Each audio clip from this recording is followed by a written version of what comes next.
Kampung Lelembut, Kampung Randu Kulon adalah nama sebuah kampung yang kini menjadi salah satu kampung paling padat penduduk setelah melewati tahun 2000-an.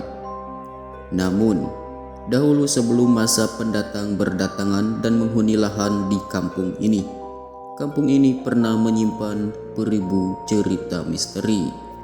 Dari hal-hal yang biasa hingga hal-hal di luar nalar manusia, apapun itu, bila menginjakan kaki di kampung ini, konon kengerian itu langsung terasa begitu saja.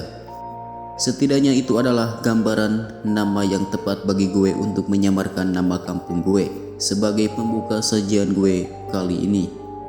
Dikarenakan bila gue menunjukkan nama sebenarnya dari kampung gue, takutnya akan membuat gue sendiri sebagai si pencerita kesulitan atau malah bisa terkena masalah karena menyangkut privasi gue dan warganya. Di sajian gue kali ini kita akan memutar waktu di mana ketika pertama kali kampung ini berdiri dan hanya dihuni oleh beberapa kepala keluarga yang bisa dihitung jari. Namun sebelum gue mulai, gak ada salahnya buat gue mengingatkan bahwa cerita ini ditulis berdasarkan pengalaman dan cerita-cerita yang berkembang langsung diceritakan oleh warga, tetangga, tetua kampung hingga semua orang yang dulu pernah terlibat secara langsung atau tidak langsung, atau pengalaman dengan mereka yang juga menghuni alam ini bersama kita. Oke, untuk part yang pertama ada tamu. Malam itu hujan rintik-rintik.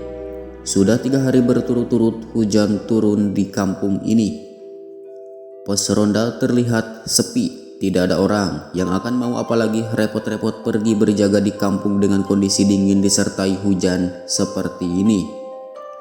Hal itulah yang dipikirkan oleh Mbah Gimon.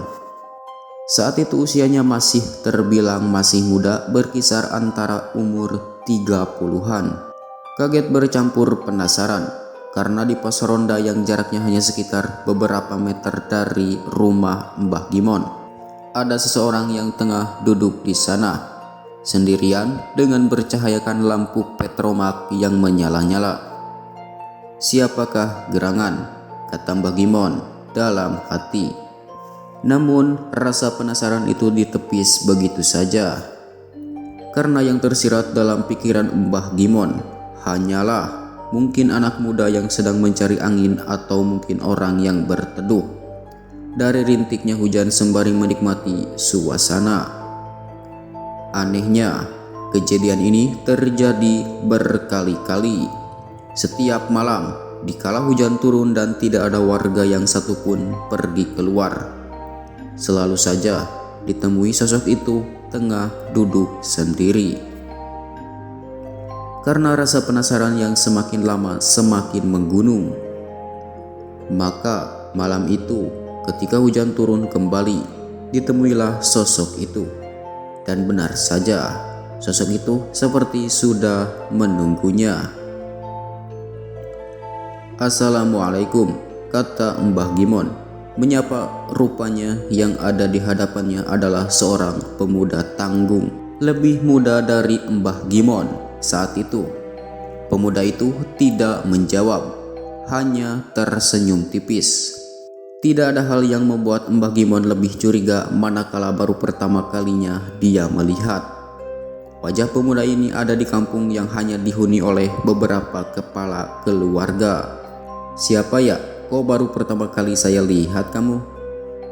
Pemuda itu lagi-lagi tidak menjawab, hanya duduk dan melihat Mbah Gimon sembari tersenyum tanpa arti.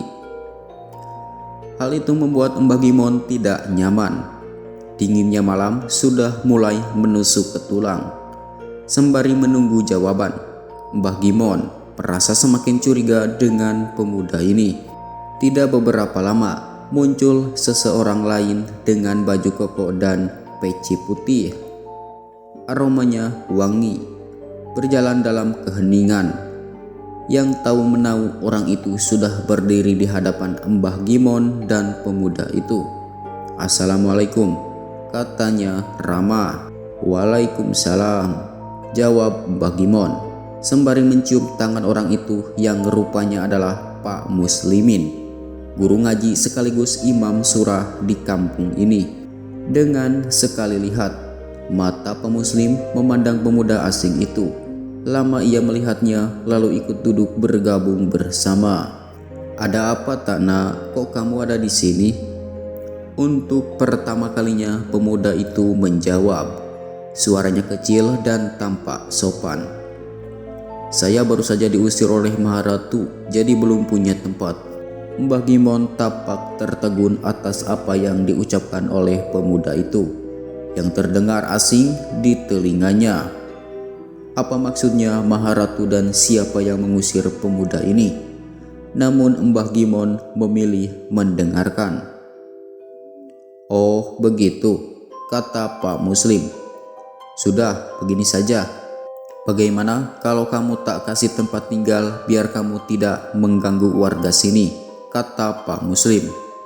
Mbah Gimon masih terlihat bingung.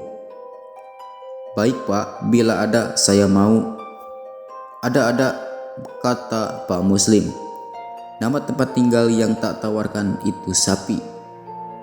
Mbah Gimon tambah bingung dengan ucapan Pak Muslim. Sebenarnya apa yang sedang dibicarakan oleh Pak Muslim dan pemuda asing ini? Kenapa membahas sapi dan lain sebagainya? Rupanya tidak beberapa lama terdengar suara langkah kaki mendekat. Mbah Gimon serta Pak Muslim juga pemuda itu memandang kemana suara itu terdengar.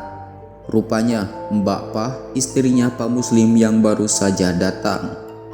"Aduh Pak, ini loh tak bawakan payung, saya khawatir Bapak belum juga pulang dari tadi." Dan tiba-tiba pemuda itu berdiri lalu berujar dengan senyuman di wajahnya. "Oh ini tak Pak yang namanya sapi itu." Pemuda asing itu tiba-tiba lenyap begitu saja, menghilang. Mbah Gimon tampak kaget setengah mati. Baru pertama dia bisa melihat ada manusia bisa menghilang dari hadapannya. Berbeda dengan Mbah Gimon, Pak Muslim terlihat panik. "Anjung, benar-benar setan satu ini," katanya sembari mendekati istrinya yang tiba-tiba berdiri dengan mata kosong. "Ada apa toh Pak?" kata Mbah Gimon. Wajahnya masih bingung bercampur ngeri bila menyaksikan hal di luar nalar seperti ini. "Ini loh Mon, setan yang satu ini sudah enak tak tawari badan sapi, malah masuk ke badan istriku. Apa dikira istriku ini sapi? Setan apa tak Pak? Loh, jadi dari tadi kamu tidak tahu anak lelaki yang menemani kamu dari tadi di sini?" Mbah Gimon menggelengkan kepalanya. "Itu tadi yang menemani kamu bukan manusia, itu pocong dari pabrik gula yang ada di sana." Kaget Mbah Gimon tampak pucat.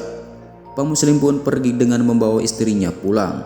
Entah apa yang akan dilakukan Pak Muslim untuk mengeluarkan pocong itu dari tubuh istrinya. Karena setelah itu Mbah Gimon berlari pulang dan mencoba melupakan apa yang baru saja terjadi. Ini adalah sekelumit cerita yang gue dengar dari Mbah Gimon dulu. Setiap kali beliau bercerita ini, gue gak berhenti tertawa karena bagaimanapun ini masih menjadi cerita yang menggelikan. Namun, bila gue berpikir kembali, bagaimana bila gue yang dihadapkan dengan pocong secara langsung? Apakah gue masih bisa tertawa? Entahlah. Untungnya, sampai saat ini gue belum pernah melihat pocong yang berasal dari pabrik gula itu. Sajian gue kali ini masih akan sangat panjang. Karena ini masih awal sebelum kita bercerita tentang mereka yang sudah tinggal di kampung ini. Maka untuk mempersingkat waktu, sampai sinilah untuk part 1-nya. Nanti kita lanjut ke part 2. Wassalamualaikum warahmatullahi wabarakatuh.